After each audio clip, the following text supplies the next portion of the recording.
Let me start with a confession because it will save you a lot of the money and years I wasted.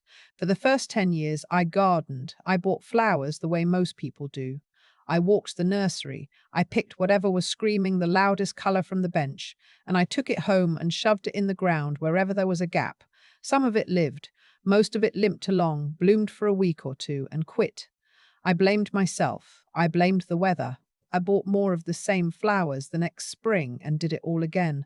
What I finally understood, and what took me an embarrassingly long time to understand, is that the plant on the nursery bench and the plant that thrives in your yard are often two different things. A lot of what gets sold is bred for one job: to look irresistible in a plastic pot for the 20 seconds you're deciding whether to buy it. Whether it actually performs in your soil, in your light, through your summer, that's somebody else's problem once it's in your cart. So today I'm going to give you 5 flowers I have grown, killed, replanted, and finally learned to grow well over 30 years.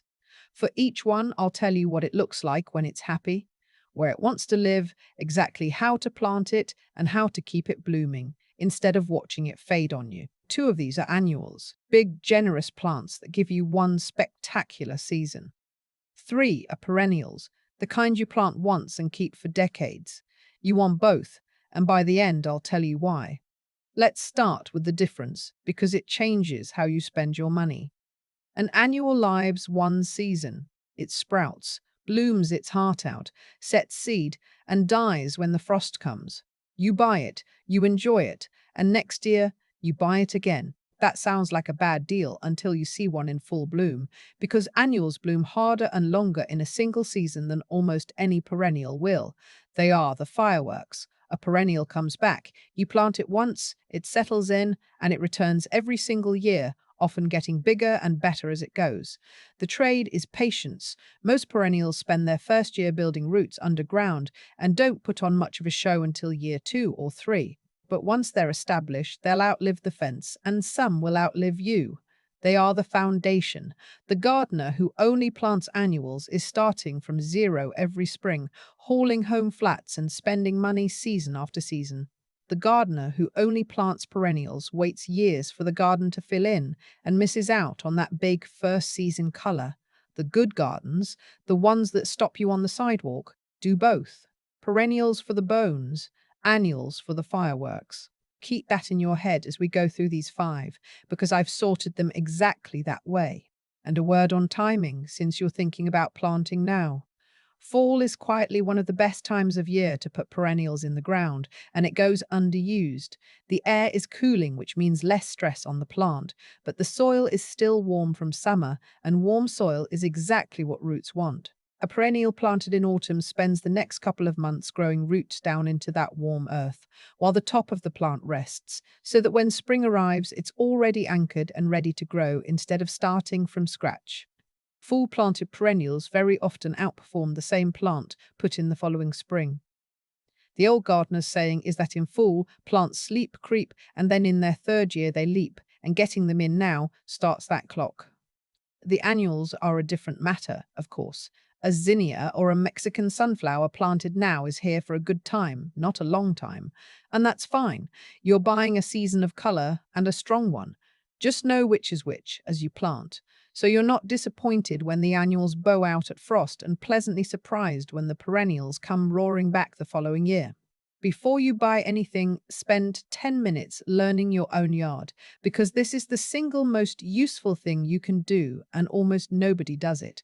Go outside and actually watch where the sun falls. A spot that gets sun all morning and shade by 2 in the afternoon is a very different place from one that bakes from noon to sundown, and the plants that thrive in each are different. Most flowering plants that are labeled full sun genuinely need 6 or more hours of direct light. And the number one reason a sun-loving flower fails is that it was planted somewhere too shady, where it stretches, flops, and refuses to bloom. Then learn how your soil drains, because drainage decides the fate of more perennials than cold ever does. There's a simple test for it. Dig a hole about a foot deep, fill it with water, let it drain, then fill it again, and time how long the second filling takes to empty. If it's gone within a few hours, you have good drainage, and the dry-loving plants on this list will be happy. If water is still sitting in that hole many hours later, you have heavy or compacted soil that holds water, and that's the ground where Liatris will rot. But Joe Pye will be perfectly at home. You don't have to fight your soil. You just have to match the plant to it, and suddenly gardening gets a great deal easier. Number 1. Zinnias. If you plant one flower from this whole list, plant these. Let me tell you why. A zinnia is the most forgiving, most generous annual I know. Picture a flat, wide-open, daisy-shaped bloom sitting up on a strong, straight stem in colors that don't apologize for anything. Electric scarlet, hot pink, deep gold, burnt orange. They come in nearly every shade except a true blue, and they hold that color for weeks in the summer heat that flattens everything else. Growing them well is mostly common sense. Zinnias want full sun, and I mean full sun, 6 hours or more of direct light. Give them less and they get leggy and mildew-prone and sad. They are not fussy about soil as long as it drains, so ordinary garden dirt is fine. You can plant them from seed and they come up fast, but this late in the season buy them already started in packs or pots so you get flowers now instead of waiting. Space them further apart than you think you should, a good foot between plants because zinnias planted shoulder to shoulder trap damp air between their leaves and get a grey powdery mildew that spreads through the whole patch. Air moving between the plants keeps them clean. When you water them, water the soil at the base, not the leaves. Wet leaves in the evening is how you invite disease. Water the ground in the morning and let the foliage stay dry. And then the one trick that turns a good zinnia into a great one, deadheading. When a bloom fades and starts to brown, snip it off just above the next set of leaves. The plant's whole goal is to make seed, and every faded flower you remove tells it. Not yet, try again, and it throws another bloom to replace the one you took. Keep deadheading and a single zinnia plant will flower from midsummer right up until your first hard frost. Stop deadheading and it starts setting seed and winds down. 10 minutes with the snips once a week is the difference between 2 weeks of flowers and 4 months of them. One more thing, buy the single-flowered kinds, the open ones, with a visible center, not the fat, double pom-pom types stuffed so full of petals they look artificial. The doubles are showy for a photograph, but they hold water in all those petals and rot in a wet spell, and the singles are tougher and bloom longer. Single, open, sturdy. That's your zinnia. Let me give you the full planting routine because this is where most people go wrong and it's simple to get right. Loosen the soil in your chosen spot to about a foot deep and mix in a couple of inches of compost if your ground is heavy clay or pure sand. You're not trying to make it rich, you're trying to make it drain and give the roots something to push into. If you're setting out started plants from a pack, dig each hole a little wider than the pot. Tease the roots apart gently if they're circling the root ball. Set the plant at the same depth it sat in the pot and firm the soil around it with your hands. Water it in well that first day to settle the soil against the roots and knock out air pockets. For the first week or two, while it establishes, keep the soil lightly moist so the roots can reach out. After that, zinnias want less water than people give them. Let the top inch of soil dry between waterings, then water deeply at the base. Deep and occasional beats shallow and daily every time, because it trains the root to go down looking for moisture instead of sitting near the surface. A zinnia that's watered too often and too lightly is a weak, floppy, disease-prone zinnia. One habit that pays off. When your young plants are about 6 inches tall, pinch out the very top growing tip with your fingers. It feels wrong to cut a healthy plant, but that single pinch makes the plant branch out low instead of growing one tall stem, and a branched plant carries 2 or 3 times the blooms. That's the difference between a thin stick with a flower on top and a full bushy plant covered in color. Number 2. Mexican sunflower. The botanical name is Tithonia rotundifolia, and if you have a hot, dry, difficult corner where nothing looks good in August, this is your plant.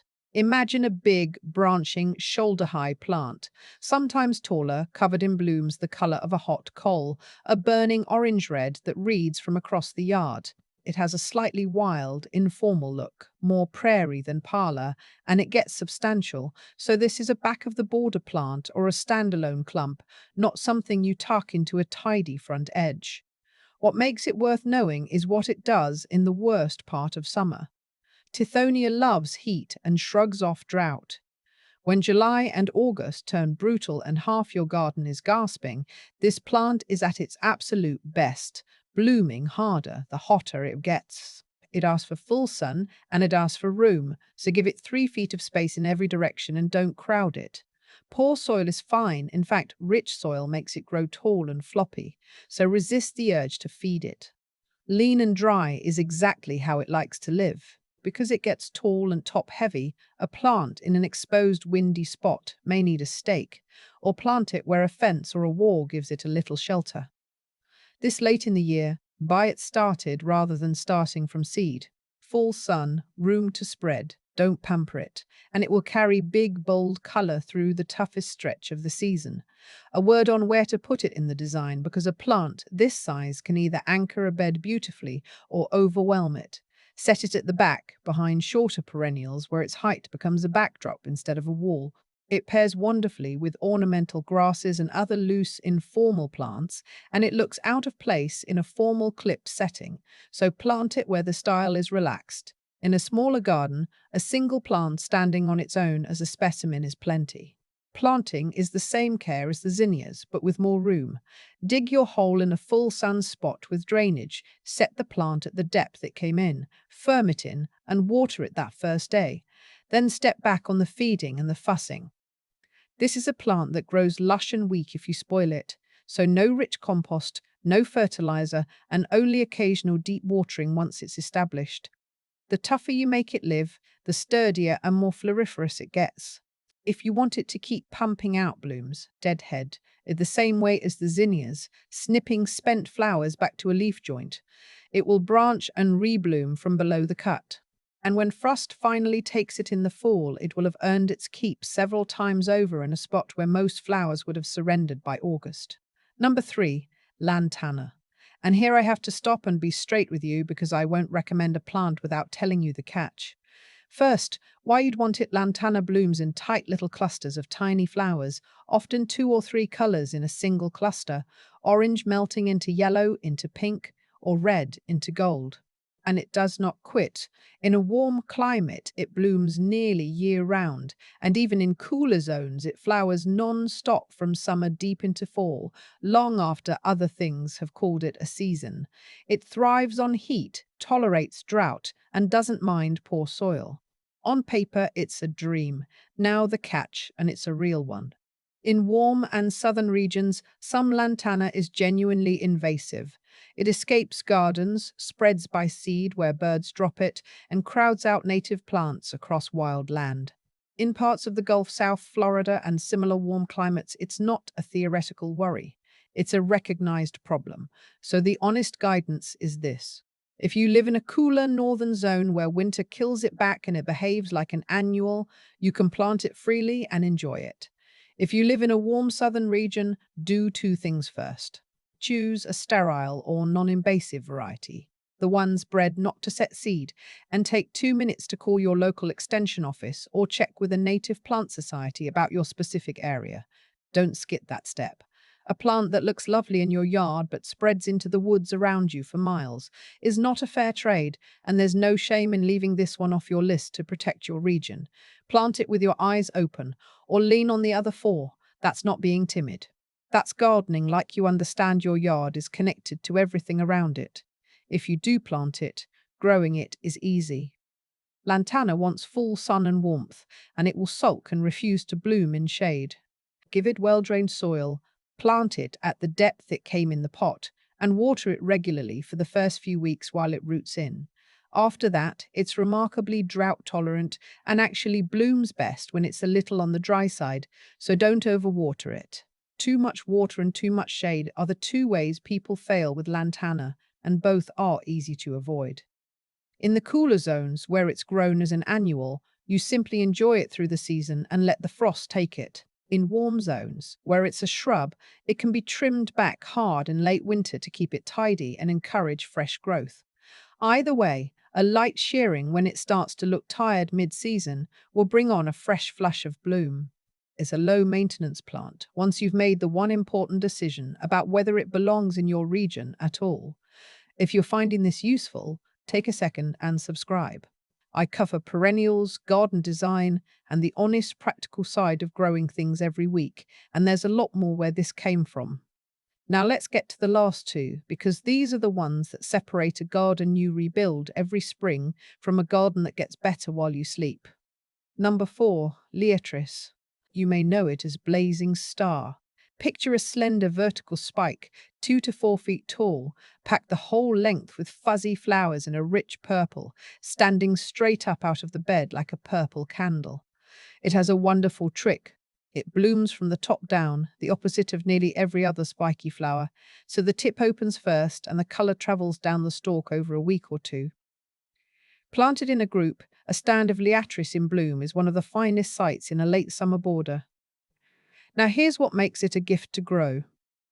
Liatris is a tough North American native prairie plant, and it actively prefers the conditions that kill fussier flowers. It wants full sun, and it wants lean, well-drained soil.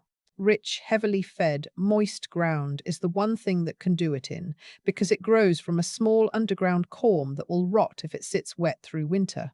So plant it somewhere with sharp drainage, a slope, a raised bed, a dry, sunny spot, and then leave it alone. It wants no feeding, no coddling, and no daily watering, and it thrives on exactly the neglect that would kill a pampered hybrid. The one thing I have to be honest about. If you plant Liatris this fall, it will not put on a big show right away. It's a perennial, and it spends its first season building that root system underground where you can't see the progress. Be patient with it. From the second year on, it comes back on its own, blooming reliably in late summer, spreading slowly into a bigger and better clump every year. Plant it once in the right dry, sunny spot, and it will show up for you for a decade or more without asking for anything. If you're planting Liatris from the small dried corms rather than potted plants, and this is often how it's sold, plant them a couple of inches deep with the pointed side up, though even if you get them upside down, they usually find their way to the surface. Space them 4 to 6 inches apart because they look best in a generous drift rather than dotted around singly. Water them in once and then largely forget about them. They ask for so little that the main way to kill them is kindness, drowning them in wet soil or smothering them with fertilizer. A bonus you'll appreciate over time. Liatris makes an excellent cut flower, one of the few that actually lasts well in a vase, and cutting a few stems doesn't hurt the plant. The seed heads that follow the blooms are worth leaving standing into winter too, both for the structure they give a dormant garden and for the seed they offer birds. Come spring, cut the old stalks down and the new growth pushes up from the same spot, a little wider than the year before. Number 5. Joe Pye Weed. Don't let the word weed in the name put you off, because this is one of the most striking natives you can put in a garden, and the name is just an old bit of unfair branding. Picture a big architectural plant, chest high or taller, sometimes well over your head by the end of the season, topped with great soft domes of dusty mauve-pink flowers held up on strong stems. It has real presence. It reads almost like a flowering shrub at the back of a border, giving a bed height and structure that most perennials can't. If your garden feels flat and low, this is the plant that adds a ceiling. Joe Pye is a native perennial, and it's the one flower on this list that likes things a little wet. Where most of these want sharp drainage, Joe Pye wants soil that stays reliably moist, so that low corner of the yard where water sits after a rain, the damp spot where nothing else looks happy, that's exactly where this plant will thrive. Give it full sun to part shade and ground that doesn't dry out, and it will get big. Like Liatris, it won't do much its first season while it roots in, but plant it once and it anchors the back of your border for years, coming back taller and fuller each summer. A practical note: because it gets tall, give it a spot where it won't shade out shorter plants in front of it. And if you garden in a windy, exposed place, the tallest varieties may lean. So look for one of the more compact name types if height is a concern. Otherwise, this is a plant you put in the ground and mostly admire. Planting is straightforward as long as you get the moisture right. Dig a wide hole in your damp spot. Set the plant at the depth it came in the container, backfill, and water it in generously. For the first season, the single most important thing you can do is not let it dry out, because a Joe Pye that goes thirsty while it's trying to establish will wilt dramatically and may not recover well. Once it's settled in and its roots have found the moisture they want, it becomes far tougher and mostly looks after itself.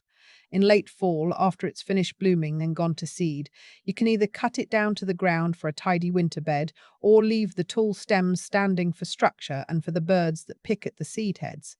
I usually leave mine up through winter and cut them down in early spring just as the new shoots appear at the base. Every few years, if the clump gets very large, you can dig it up in spring and divide it into pieces to spread around the garden or share, which is a nice way to get more of a good thing for free. So there are your five.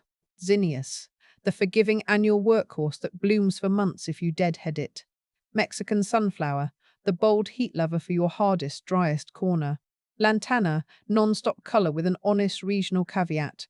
Liatris, the native perennial that thrives on lean, dry neglect. And Joe Pye Weed, the tall native that turns a wet problem corner into the best feature in the bed.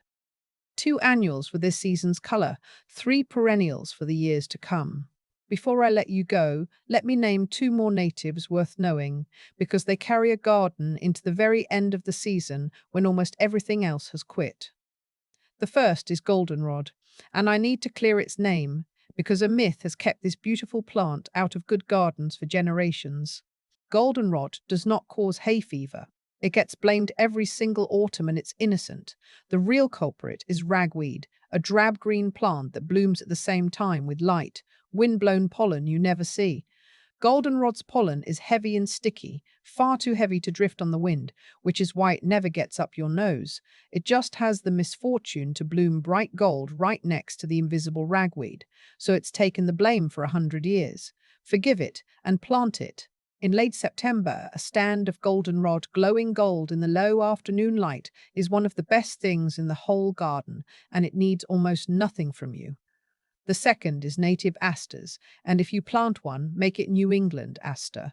Clouds of small purple-blue daisies with golden centers, blooming late, sometimes right up until frost, when they're often the last real color standing. Goldenrod and asters together, gold and purple side by side in the cooling air, are the closing act of the gardening year, and they make a fine one. What I want you to take from all of this is simple. For years, I thought a good garden was a matter of effort, that if I just fussed harder, watered more, fed more, hovered more, I could force beauty out of the wrong plants in the wrong places. I had it backwards. The best gardens I've ever made came from the opposite instinct. Choose plants that actually want to live where you're putting them. Give each one the light and the soil and the space it's asking for. Plant it well, once, and then, mostly, get out of its way.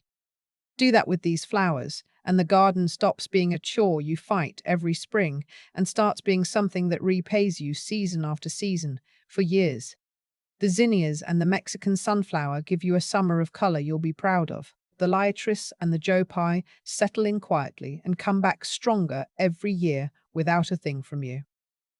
And you get to spend less time laboring over the garden and more time simply standing in it. So this weekend, get a few of these in the ground, give them the spot they actually want, and then be patient and watch what happens. That's the whole secret. It only took me 30 years to learn it.